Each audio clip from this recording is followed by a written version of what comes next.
are listening to the Hour of the Time. I'm William Cooper. Good evening, folks. Before we get started, I have to clear up a little discrepancy here. Apparently the other night, or within the last week, because I've been getting a lot of email about this, and I even received one telephone call. Apparently somebody called the Alex Jones broadcast and asked him why he didn't have me on the air, or asked him something about me. Alex Jones said he had me on the air once before, several years ago, and had to cut me off the air because of the foul language that I used. So on the air tonight, I'm going to tell you, Alex Jones, you are a bold-faced, miserable, stinking little coward liar. Now let me say that again so there's no mistake about it. You can all tell Alex Jones that I said this, and I suspect he's listening because he does. Alex Jones, you are a bold-faced, stinking, rotten little coward liar. I was only on the Alex Jones show one time. It was years ago, when I didn't know who he was, when I didn't realize what a liar and a coward and a sensationalist bullshit artist that he is. He was on one little FM station down in Texas. He wasn't on all the stuff that he's on now. And I agreed to be on his broadcast. That's when I was doing guest appearances on broadcasts, years ago. I was not cut off. I did not use any kind of foul language whatsoever. He treated me very well, and I stayed on for the whole show. Some of you in Texas know that that's true because you heard the broadcast and you taped it. Later, when I found out who Alex Jones was and what he was doing to the truth, and what a cowardly liar and sensationalist he really is, every time he called me after that, I have always refused to appear on his broadcast. Absolutely refused to lend him any credibility whatsoever by appearing on his broadcast. And that made him very angry. I've also revealed him for the lying, sensationalist, bullshit artist that he is, by every once in a while bringing to your attention the lies and the deceit and the rumors that he spreads over the airwaves that are not good for any of us, and they're not good for the nation. They are especially not good for militia and patriots. The most disgusting broadcast he ever did was on New Year's Eve, the year 2000, the New Year's Eve, 1999, bringing in the year 2000, which he went completely out of his mind and claimed that Russia had launched intercontinental ballistic missiles with multiple warheads at the United States of America, and actually panicked millions of people who were putting their children and their belongings in their cars and heading for the hills.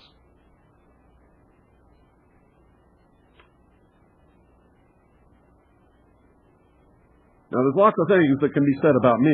Nobody needs to lie about me. Sometimes I am irritating. Sometimes I absolutely will not suffer fools and am just as rude as I can be. Nobody has to lie about me, Alex Jones. So I suggest that the next time somebody calls your broadcast and asks them about me, you tell the truth. There's lots of truth that you can tell about me. But don't ever lie on me, buddy, because I'll chop you off at your ankles.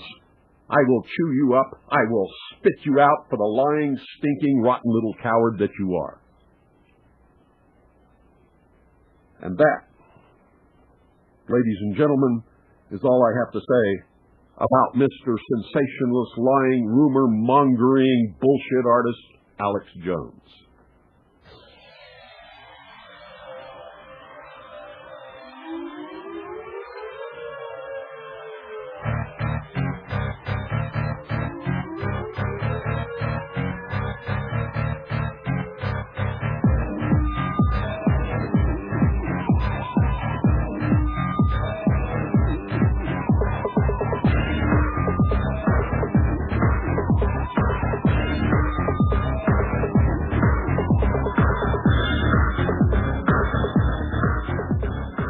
Good evening. You're on the air. Hey, Bill. How you doing? Good. Hey, I just wanted to confirm to you, I called a few weeks ago before the attack happened. Mm-hmm. And I was driving home from Maine, because that's where I'm from. I live in New Hampshire. And I was pulled over by customs. And this was about a week and a half, I'd say. And another party of mine, a buddy of mine, they were pulled over by it was a roadblock of customs. And it was right before Holton, Maine on Route 1. Had you crossed any borders? No, none at all. We left from Presque Isle, Maine, and we were headed back to the Manchester, New Hampshire area. Okay, go ahead.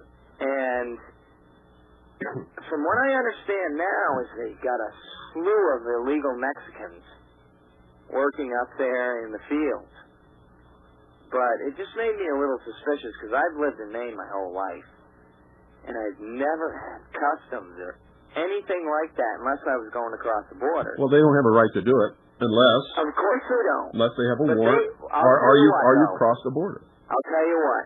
When I got pulled over personally, they asked me for a driver's license, but they never ran it.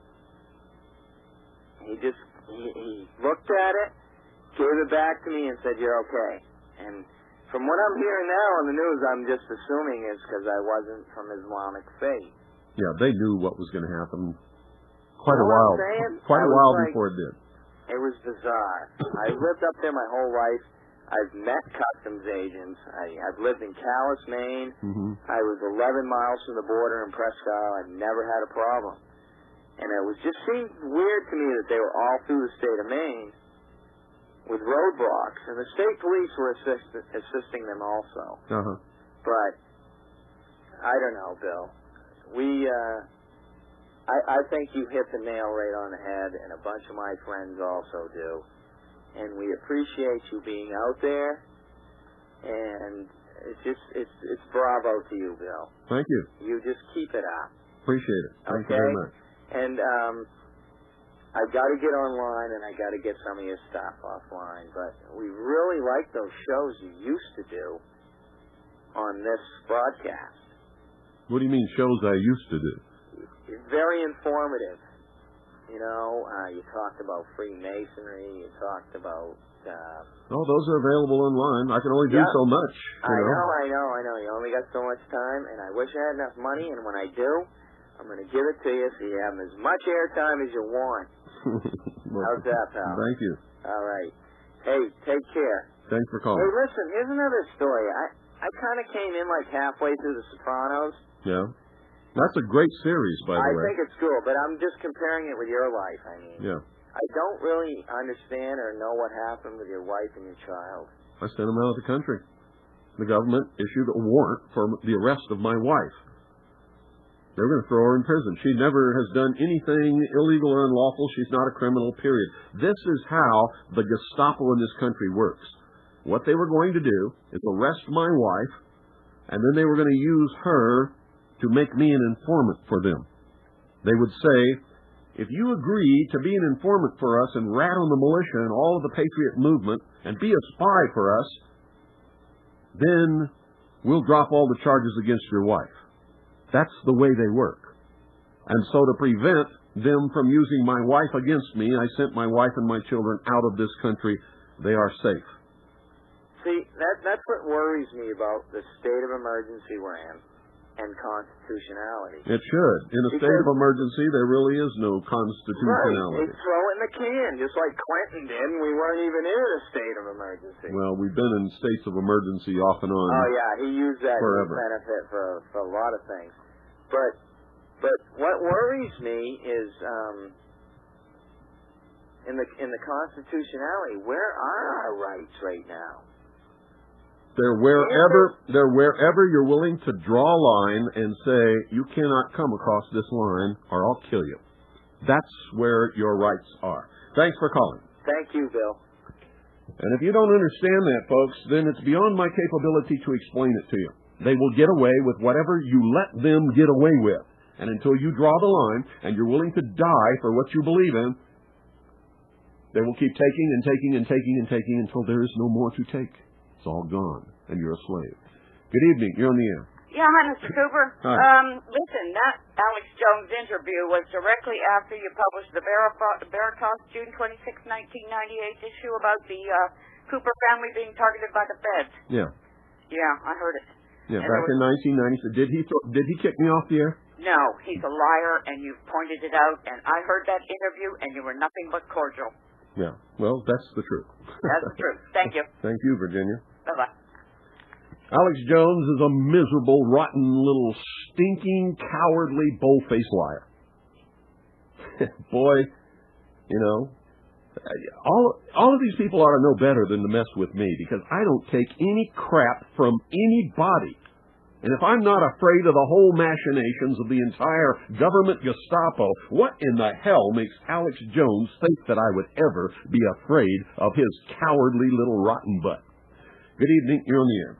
Yeah, Bill. Mm-hmm. I just wanted to let you know I verify what you said about that Alex Jones interview. They had it archived on the internet at one time, and I did hear that interview, and there was nothing wrong with what you did. And I wasn't thrown off the air, was I? Not a bit. No. And that's the only interview I ever did with Alex Jones. As soon as I found out what he was doing and who he really was, he's called me back at least 100 times since then, and I've always told him to take a hike. So anyway, thank you. You bet. I appreciate that. 520-333-4578 is the number. I may make some mistakes, folks, but I don't do what these other clowns do. Good evening. You're on the air. Yeah, let me turn the radio off. It's off now. Hello? Hi. I just have a couple questions I want to ask. For one thing, can your past radio broadcasts on the internet be received, looked up by date? In other words, like September the 2nd? I don't know. Have you been to the website? Yeah. Go there and you'll see how they're listed. Yeah, I just see the numbers. Okay, and I found it just so disturbing, so extremely informative. The website I looked up today about terrorists being used as hoax to gain power. Yeah.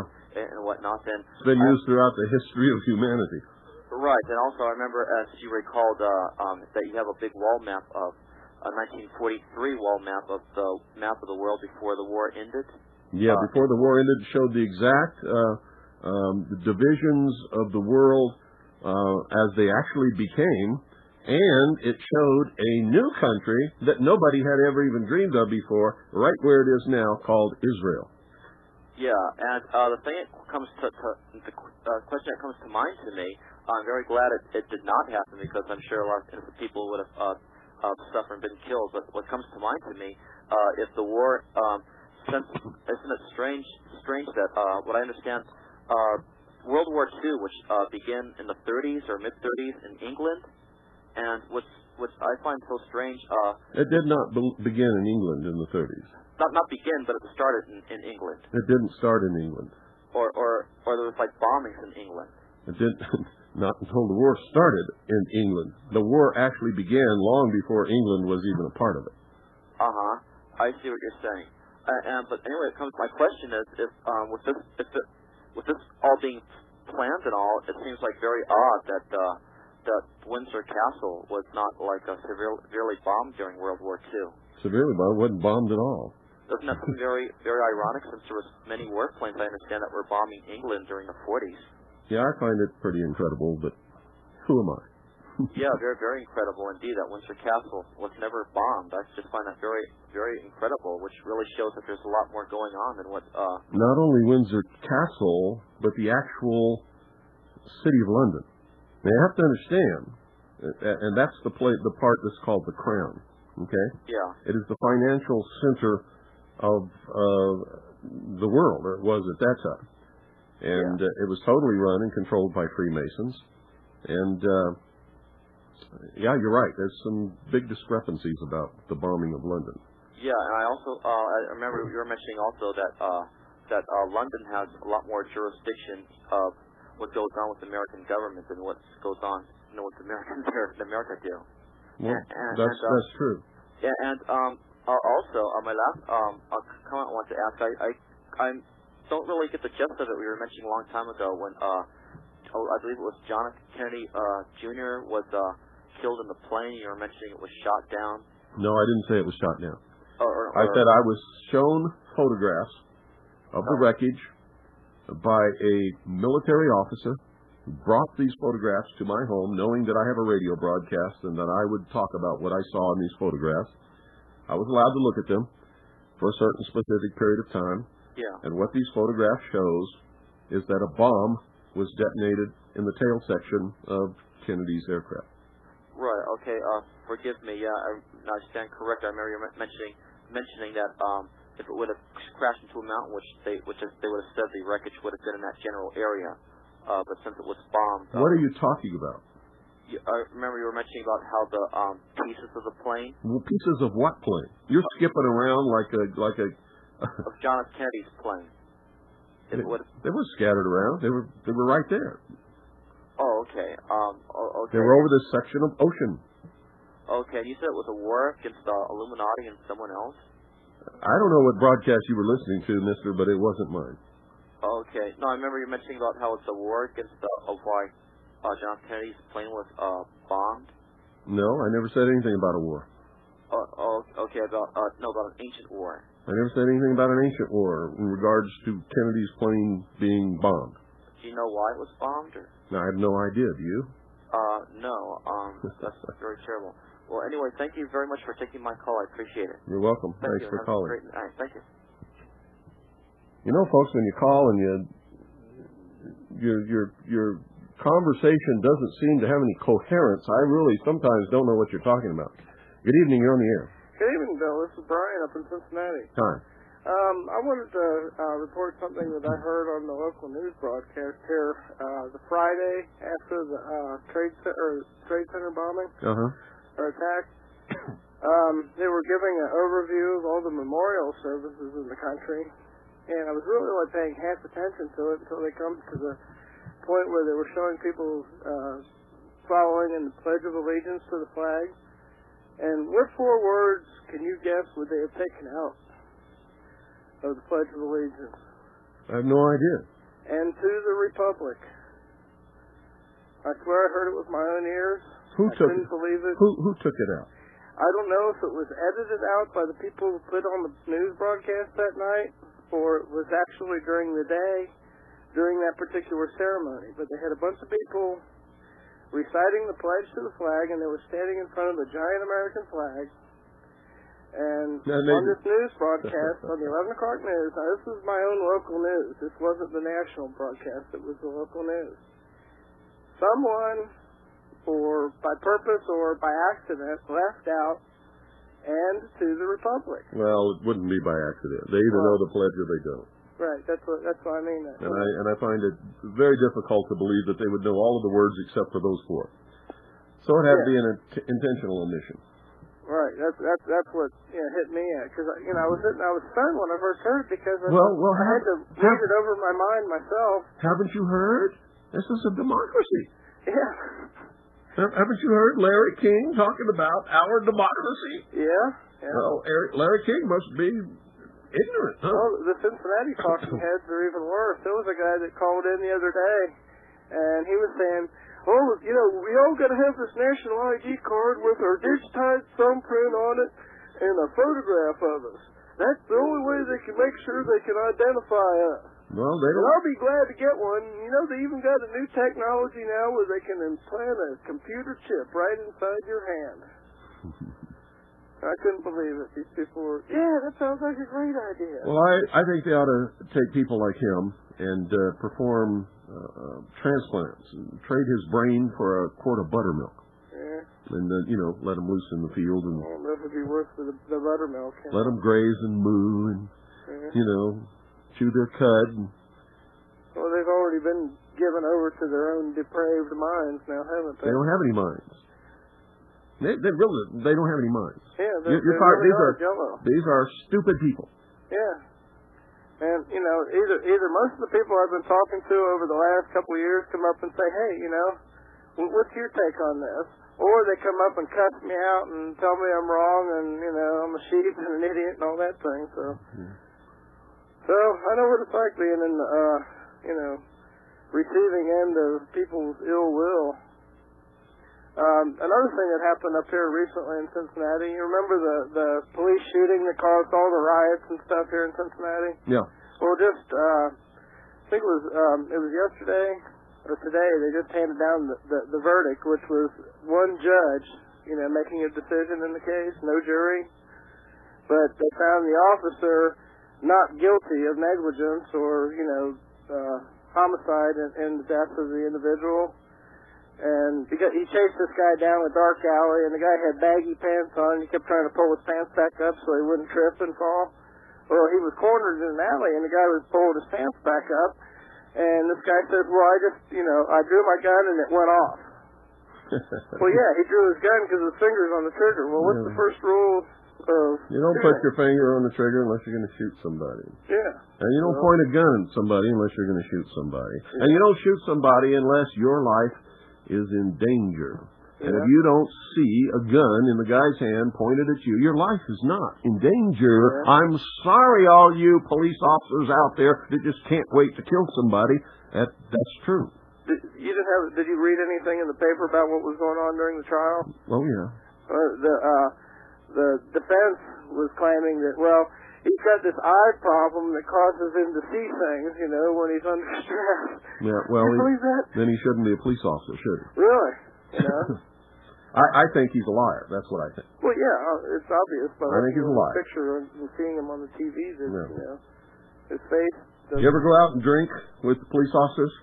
No, I can't say that I have. I did for a while when I was in real tight with the L.A. bomb squad and the L.A. Special Operations Department, because we trained them to dive at the College of Oceaneering, and they looked up to me because I was a deep sea diver and one of their instructors, and so they would invite me to go drinking with them. What comes out of their mouths when they're drunk would make Hitler cringe. Oh yeah. I used to work with a guy that was in the firefighters, and he told me about some things about high-level union people that, would just shock and amaze you, but, they're just gross individuals. Yeah, they are. Sick and depraved minds. They are. They're haters of God, they're haters of people and men. And they can't wait to kill somebody. Yeah. They just really enjoy that. It seems like it adds a little star to their eternal crown or something. Thanks for calling. Okay, thank you, Bill. 520-333-4578 is the number. Now, don't get me wrong, folks. Not all police officers are that way. But more and more of them are becoming that way because they're edging out. They're forcing out of the police departments all over this country the good cops who are the elderly cops now. They don't get promotions. They get edged out or they retire. They're forced to retire. Good evening. You're on the air. Hi, Bill. Listen, I was listening to you the other night. Let me turn my radio down.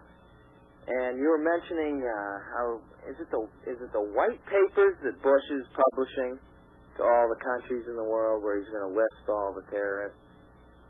I never said anything like that. No, you didn't say that, but you said you just prefaced this that you were listening to my broadcast, and then you asked that question as if I said it. No, wait. What you said is that you watched they're going to put these militias in America on this. No, that's not what I said. I said sooner or later they're going to have to define the word terrorists. And we will know what they're up to when they do it.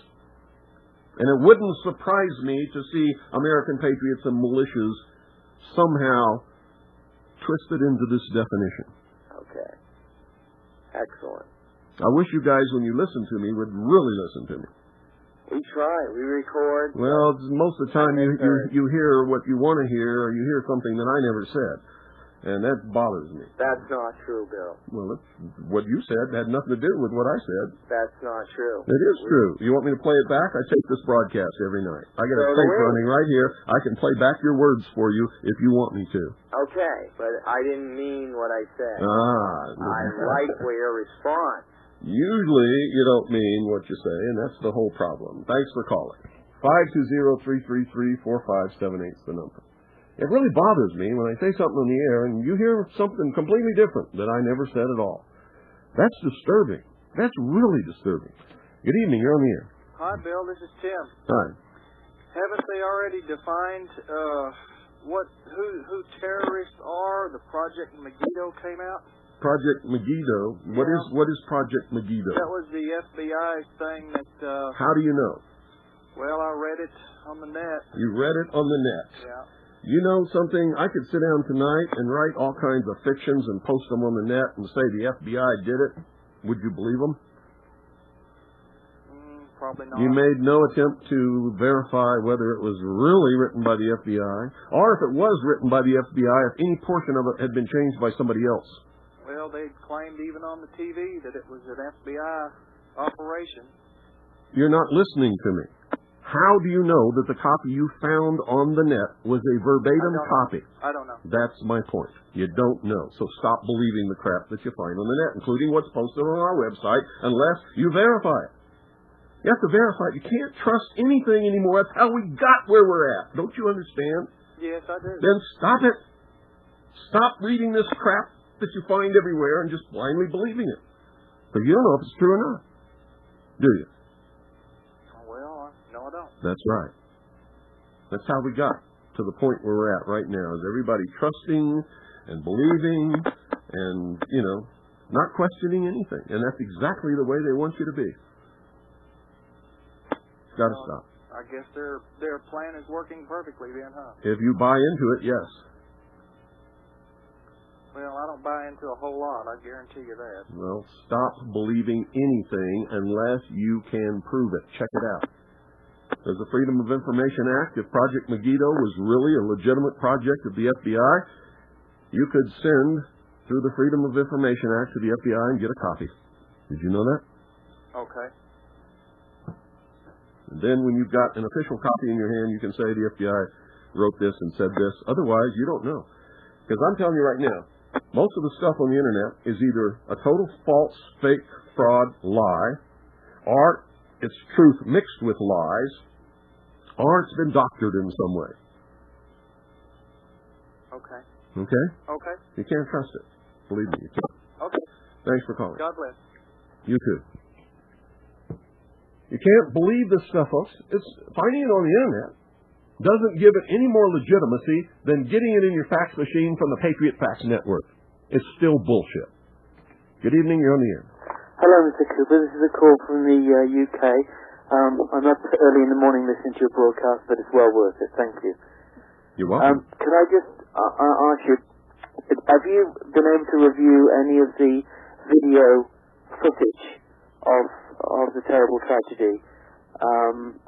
We had a montage of video footage that was broadcast in the UK about 3 days after the event on the commercial channel, the ITN channel, news channel, which is our main basic news apart from the BBC. Mm-hmm. And on that, I happened to be videoing some of the montage.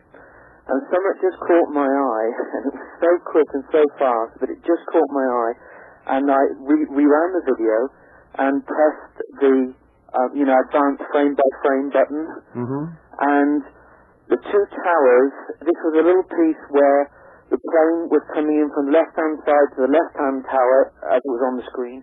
The right-hand tower had already been hit, and there was a huge plume of smoke that was going from the right-hand tower, and the video footage showed the commercial plane coming in on the left, and as that entered, and then the explosion went on, and then I saw a shadow that was in the plume of the smoke, and it was a dark shadow moving frame by frame, and then as it came out of the plume of smoke, it was either a very, very large missile or a plane, and its plane... Wings and the two engines in the vertical tail. Absolutely right, and it was so quick, it was hypersonic. Yeah. And you know all about it? Yes, I do. Wow. Nobody else was talking about this. What was happening? I have no idea. All I know is that there was an American fighter jet plane right with that second hijacked jet that crashed into the second tower. Absolutely right. And in the newspapers, a couple of days afterwards, there was an image of a supposedly very top secret fighter plane that's very, very fast, and it looked exactly like that. Yeah. And that definitely happened, and that must have also crashed then, sir, mustn't it? No, it didn't crash. It didn't crash. No, it flew right on by and kept right on going. And that's what other people are saying is the mystery object in the sky. And they claim that it hovered, but it doesn't hover. It's moving away. And so it looks like it's not going in any, but it is. It's moving away. But, you know, on the screen that I was watching, though, if you saw the angle of it coming down, it looked as if it could only crash. It was No, it didn't crash. It went right by the building and right on the other side, and then it turns and goes directly away from the camera, and it looks like a white object in the sky. And some people have, listen to Art Bell. If you get him, he claims it was a flying saucer. Oh, yeah. Well, this thing was actually dark in color that I saw that was got on the screen, and it's actually dark. Without a doubt, it's either dark metallic gray or black. Well, it depends upon exactly where in the frame that it was. When Yeah. it reached the other side of the building, it was in full sunlight, and it looks like it's white. Right, I see. Okay, well, I'm just amazed, but shouldn't be amazed with you. I listen to you all the time, that you knew about it. It's fantastic. Oh, yeah. At least you know. Thank you very much for your program, and we're all rooting for you, sir. We really are, and America. You're welcome. Thank you. Bye-bye. Thank you for calling. 520-333-4578. That's right, folks. And the plane that went down in Pennsylvania was accompanied for many miles by at least one F-16 American fighter, which shot that plane down. Good evening, you're on the air. Hey, Bill, this is Mike in Canada calling. I thought I might give you a laugh here. Our federal government said yesterday it has frozen the finances of terrorist groups and individuals in Canada, but later refused to say whether any such assets exist. Well, of course. And of course they can't name the terrorist groups because they don't know who they are, do they? I guess not. Why can't they publish the names of the terrorist groups and tell in the newspaper exactly what funds on deposit at what banks were frozen? For everyone's benefit. Yeah, I'm telling you why they can't. Because they haven't done any such thing. It's bullshit. Another thing, you mentioned Larry King earlier. About 2 weeks before the September 11th event, he was a guest sitting around the fire with George Bush Sr., and it was really a media job, just making him look like your favorite grandfather and actually reading old letters, love letters he sent to his wife. I don't know whether it was just timely or not, but it'd be interesting to hear some love letters to Noriega or China and whoever else he knows. It just seemed like such a con job. It is. It's a media circus designed to propagandize the sheeple out there. So that's what it is. Thanks, Bill. Good night. You're welcome. Thanks for calling. 520-333-4578 is the number. It's your turn to call, Poopy. Pick up the phone and dial it. 520-333-4578. Good evening. You're on the air. Hey, Bill. Yeah. Make no mistake about it. I trust no one. Good for you. I trust no one. I'm the guy that's called. I didn't mean... Goodbye. 520-333-4578 is the number. Don't take what I say on this broadcast personally. I use your call to educate millions of people. And if you're wearing your heart on your sleeve, you better not ever call this broadcast. Good evening. You're on the air. Yeah, Bill, I called in the night of those. That brother from the UK, I'll support that because I called in at night and you said no one else had reported that at the same time, but you could plainly see before they cropped the picture that there was two F-16s at about building top level. Yeah. Maybe 50 feet below that airliner when it came in. So that means they were escorting that jet. Either they couldn't shoot it down, or they couldn't talk it down, or they were escorting it in there and showing it where to go or something. I hate to say. Yeah. Well, there's a question about whether they had rules of engagement that would allow them to shoot down a civilian airliner full of passengers. We do know that at some point, President Bush did give the order that if there were any more hijacked planes in the air, and if they were headed for targets, shoot them down. And that's what they did to the plane in Pennsylvania. They shot it down. But they're not going to admit it. That's correct. I heard a report on that a plume of smoke came out of the engine, and that one person said no one in the cockpit could make that happen. So that had to come from the outside. Yeah, the F-16 fired a heat-seeking missile that went right up the exhaust of the engine and blew the wing off. I certainly believe that. And the way they use this spin doctor that we're all watching and paying for this being indoctrinating, they deserve a reward and they should be shot. given a medal and shot, I think. Who should be given a medal and shot? The people that are controlling this whole thing and pulling the strings on this indoctrination device, this one-eyed demon in your living room floor. No, I wouldn't want to give them a medal. I just want to shoot them. In fact, I'd rather hang them. I'd rather hang them in Times Square at high noon and let the whole nation watch it on television. The way everything goes so smoothly for them, would you admit that it's almost demonic in its nature? Let's not get into religion. Let's not get into demonic. You want to talk about demons, call Art Bell. Okay? Thanks, Bill. You're welcome. 520-333-4578 is the number. No, demons didn't do it, folks. Demons didn't do it. People did it. People did it. God didn't do it. People did it. Makes me sick to hear these people say, it's God's will. It's not God's will. It was people's will. Good evening. You're on the air. Yes. When are you going to fix your Majesty 12 page? There's a CIA document missing. I have no idea. The website's huge. You need to talk to the webmaster. The webmaster? So you need to go to the site and email the webmaster. Do you think there's any validity in how the Japan report that Pentagon is recommending tactical nukes against Afghanistan? No. I think that's purely conjecture, and if the Pentagon were recommending any such thing, they certainly wouldn't tell anybody that would go and report it on the news. Okay, thank you very much. You're welcome. Bye-bye.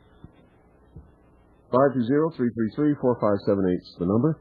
But I will tell you this, if anybody else used nuclear tactical weapons or nuclear weapons of any kind, we would certainly not hesitate to retaliate with atomic weapons. That I know about the military. Good evening, you're on the air. Good evening. This is Chet from New Jersey. How are you? Good.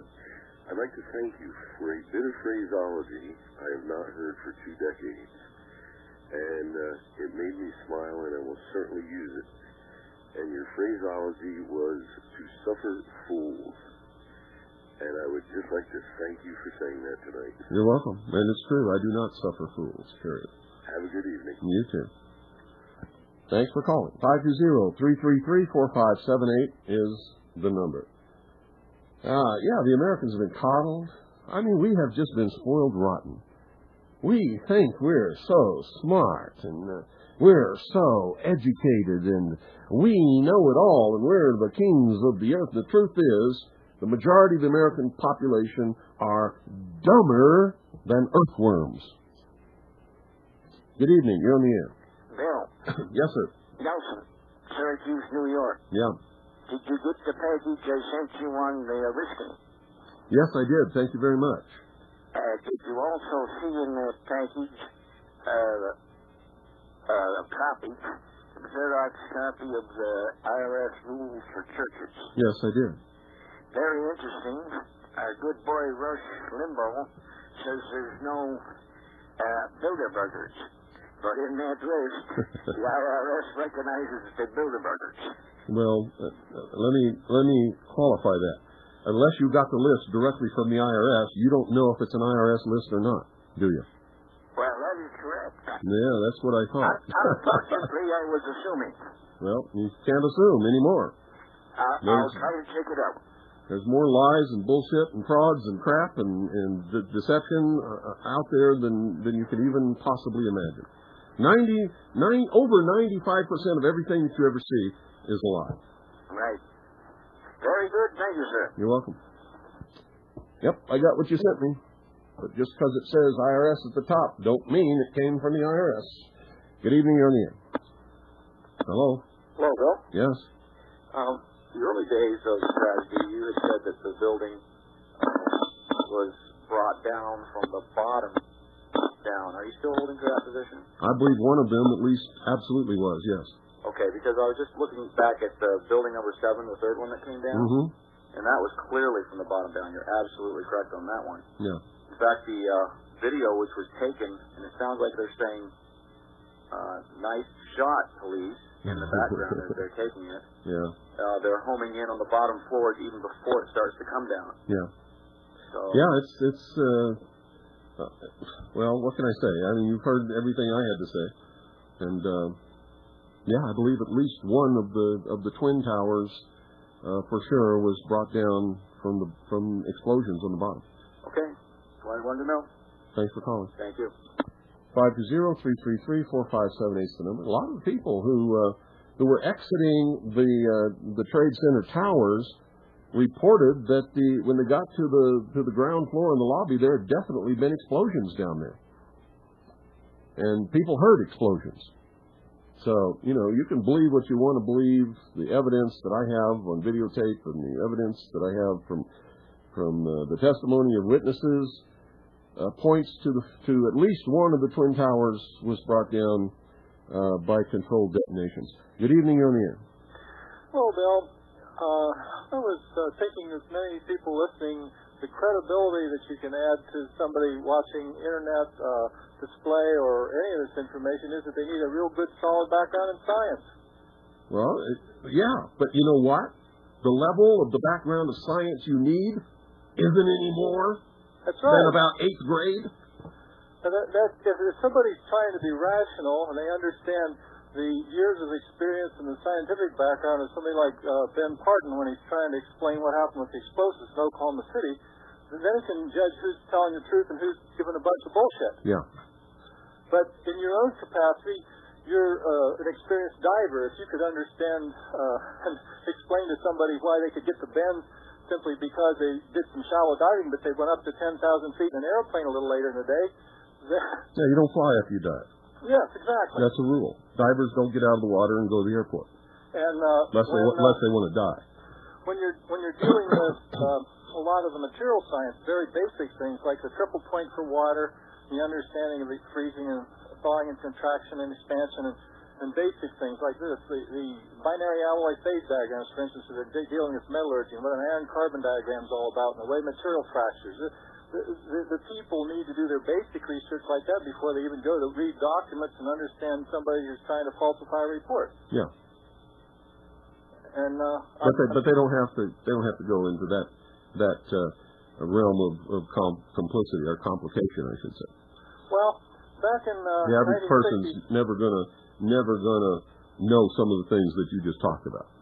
Well, in the 1960s, as a prelude to flight training, I made a point of reading through probably 50 or 60 crash reports. I wanted to know enough about the causative features in air crashes that I could ask an intelligent question occasionally to my instructor. Mm-hmm. And it's just that if people get together in a skull station, even challenging each other's presumptions, as you're doing on the air, it has a very valuable pattern, and you have a third or fourth party there to challenge the first two that are having a dialogue. Yeah. But I'm just trying to do things that you would do as you would instruct an intelligence team or trying to work out discovery of the truth. Mm-hmm. So anyway, I thank you for your time. You're welcome. God bless you. Thanks for calling. Yeah, the level of ignorance in this country is way beyond belief. It's beyond understanding. It's beyond acceptance. It's not acceptable. Good evening. You're on the air. Hey, Bill. This is Nick from Charlotte. How you doing? Good. I wanted to throw in my 2 cents on this World Trade Center stuff, too. On the second time, I believe it was, the one with the plane hit higher towards the top, mm-hmm. you can actually see the mass above the impact start to kind of bend down and then drop. Yes. Okay, that one, yeah, I can understand that. But on the second one, the second plane that hit, if you'll notice, and you can see the explosions in Newsweek or Time Magazine special edition, you see from a bunch of different angles. Mm-hmm. Most of that fuel burned up outside the building. That's true. Because he hit, if you're looking at the building, he hit to the right of the center. He just hit one corner. That's right, and he was banking. Yeah, and so momentum would push all that material forward. Most of it flew out away from the building and actually was dissipated by burning up in a great fireball. That's right. And as far as detonations bringing down, I don't know when my wife got home to start recording for me. It was about 1:00, 1:30. So I had all the sanitized. I had on tape all I got the sanitized versions. But there are on Fox News, which she was recording from. It did say on one of the captions, it says 4th explosion rocks World Trade Center. Yeah. And as another thing, I think it was about a couple days after the attack, you had said something about some of the people that had been fingered as terrorists were screaming their heads off in Morocco and in Europe that they're alive, and what are you doing? Yeah. And speaking with my uncle in Greece this Sunday, and he said that's been big news in Greece. Yeah. So the United States government is lying to everybody. All of these guys were using fake ID. Yeah. Now, if you're an Islamic terrorist and you don't want anybody to know who you are, and you're going to die in the crash, Right. Why would you have assumed the identity of an Islamic Muslim? Try to put blame somewhere else. Yeah, but if you want to put blame, you don't want to put it on your own people. That's right. Because nobody stepped up to take credit for this, which means they never intended to. So why didn't they assume the identities of Israelis? Or Americans? It smells fishy. Or Germans? It stinks to high heaven. And if nobody knows who they are because they were using assumed identities of other people, how do they know who the terrorists were? I don't know. They're all dead. It amazed me. It quote-unquote amazed me how quick they were turning out information on these guys. And one other thing, not to get a little too, I don't want to say esoteric, but these guys were, the night before they died, at least one group was in a topless bar, strip club, right? Devout Muslims don't do that. Exactly. They never drink alcoholic beverage. They don't mess around with loose women. They don't have lap dances. And if in their wildest dreams they ever were going to go to a bar, they would never have taken a copy of their holiest book, the Quran, and leave it on a bar stool. That's right. To be conveniently found. And they wouldn't have used credit cards with their names on them, and they wouldn't have allowed their driver's license with their actual picture to be Xeroxed. But they did. You see, this stinks. This is intelligence stuff to blame somebody else. Well, let me ask you this, and this is kind of, I don't know if it's off the bat or not, but, I was thinking about, these guys are about to die. They know they're going to die, but they're living it up the night before, okay? Obviously, they're not the devout fundamentalists they're being portrayed to be. I got to thinking, I read a book way back. That's the point. Secret Society. If they were the devout Muslim Islamic terrorists who were willing to die for the dictates of their religion against the great Satan America, they would never have done any of that. That's the whole point. It was not Islamic fundamentalist Muslims of any kind who were in that bar drinking. I made that same connection, and then I got to thinking, well, who would knowingly kill themselves like that? And then I got to thinking about a book I'd read years back by Aaron Darrell about secret societies, and he writes this interesting chapter on the assassins. Yeah. And they believed, the leadership of the assassins didn't believe in heaven or hell. It was just life on earth. No, that's not true. They believed in a place called paradise. Right, but I thought that's what they used to fool the converts. They put the person in a room and make it look like paradise with women and honey flowing out of the walls and all that good stuff. I thought that the leadership, though, didn't believe in that period. I thought that was... Oh, no, the leadership doesn't. It's a con job to get these people to join the assassins and then be willing to kill themselves anytime they're ordered to on any mission that they're ordered to go on. The assassins ceased to exist hundreds of years ago. Okay, that's what I was going to ask. That's what these guys sounded like. But... Well, you can accomplish this with any secret society. This is true. This is very true. Okay. Well, appreciate it. You're welcome. Good night. Thanks for calling. 520-333-4578 is the number. Good evening. You're on the air. Hi, Bill. Yeah. Talked with General Ben Parton a couple of times since this tragedy, and he's claiming that, in contradistinction to what he said about Oklahoma City, that these jets could have and did, in fact, take those buildings down all by themselves. He's welcome to his opinion. I can tell you that at least one of those buildings fell from the bottom. Okay, would you consider talking to him about that, and you guys getting together on the same page? No. Be helpful to the Patriot community in general. No. Okay. Listen to me very carefully. I don't give a damn about the Patriot community in general. I do my own research. I document what I find. It's based upon evidence. Okay? I don't care if anybody likes me or doesn't like me. Most of the so-called Patriot community are a bunch of liars and scam artists and socialists who just can't wait to get all they can out of the government while pretending to be against big government.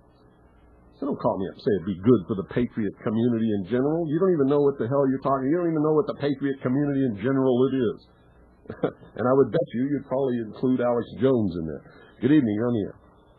One of the things that a lot of people are overlooking is the fact that Afghanistan is a threat to the international world order because these guys are nationalists, religious nationalists in their beliefs, and they don't want to be tied into the international banking system and their control.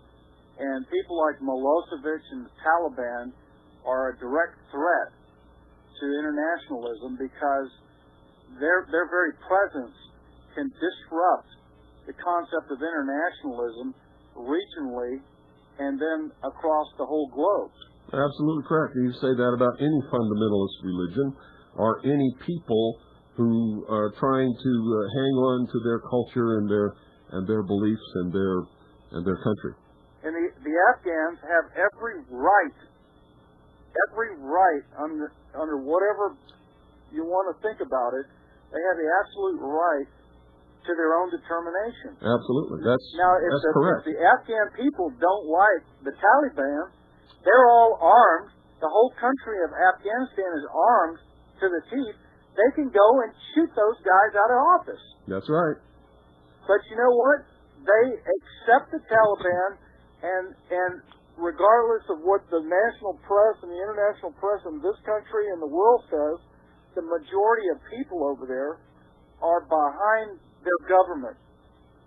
And the reason why that government is there is because the majority of people support them. Well, I think you're probably right.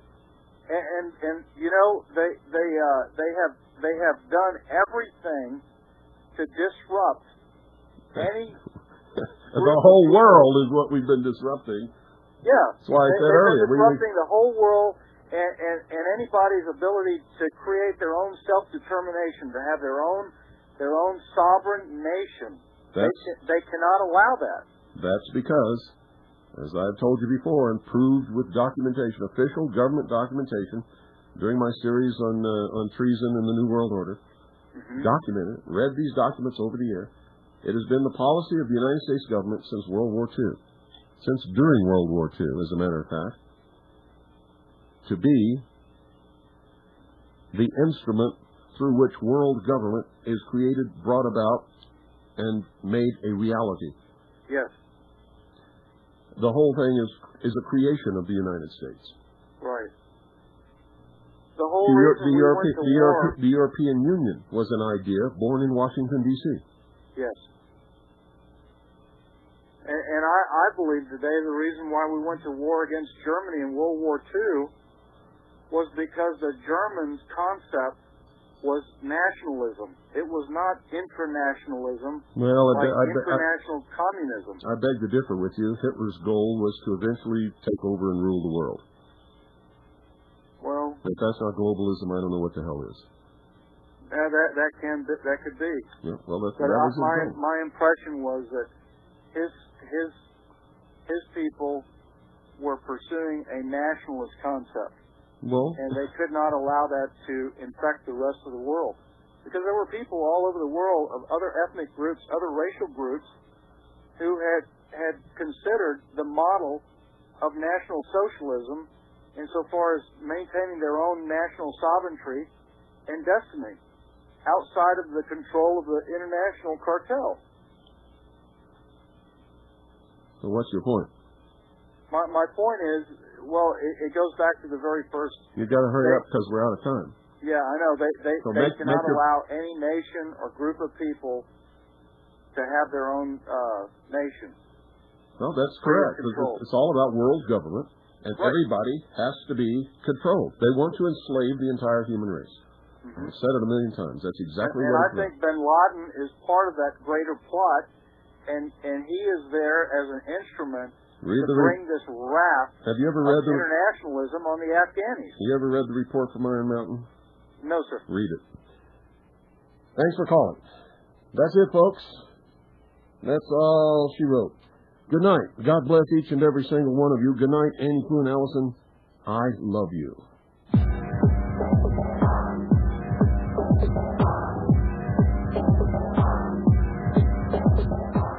Did you hear Larry King live tonight, folks, where Alexander Haig and Cap Weinberger were talking about how these terrorists were so despicable because they attacked civilians, and they killed over 6,000 civilians, And we've never done that in our history, and it's such a despicable thing. We always only attack military targets. That's a bold-faced lie.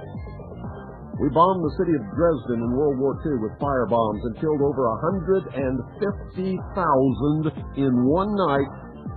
Women and children and old men, all civilians, all non-combatants. Alexander Haig, Casper Weinberger, you're liars. You lied tonight. We also bombed Hiroshima and killed over 150,000 or more civilians, non-combatants, including American prisoners of war who were in a camp there, including two of the largest Christian centers in Japan. Did the same thing in Nagasaki. Alexander Haig and Cap Weinberger, you lied tonight on the Larry King broadcast. And I don't like liars. I don't like hypocrisy. Tell the truth, or shut up. Don't miss tomorrow night's broadcast, the hour of the time. You're listening to William Cooper, the most dangerous radio host in America, and now you know why.